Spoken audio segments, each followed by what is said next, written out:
Тийм учраас маркетинг бүтээх нь бол ер нь бизнесээ бүтээхээс баггүй чухал. Магадгүй зарим тохиолдолд маркетинг бүтээх нь илүү чухал. Өөрөөр хэлбэл та шинэ бүтээгдэхүүн бусдаас илүү хийхгүй байж магадгүй. Жишээлбэл хоёлаа яриа л да. KFC. Үнэхээр KFC-ийн дахиа бол хамгийн сайн дахиа биш. Магадгүй KFC-гээс илүү дахиа иддэг зөндөө ресторанууд байгаа.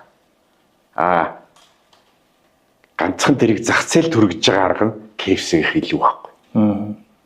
Тийм учраас таны бүтээгдэхүүн сайн байна гэдэг чинь та яг тэр хэлбэрээр зах зээл төрсөн гэсэн үг шүү дээ. Тэгэхээр нөгөө зал нь KFC бол яаж тэр брендинг хийж байна? Яаж зах зээл хэрэглэгчийн толгойд тэр имижийг өгж байна? Яаж тэрийг дагуулсан сервисүүдийг хийж байна? Яаж сав баглабог хийж байна? Энэ бүгд ч маркетинг. Тэгэхээр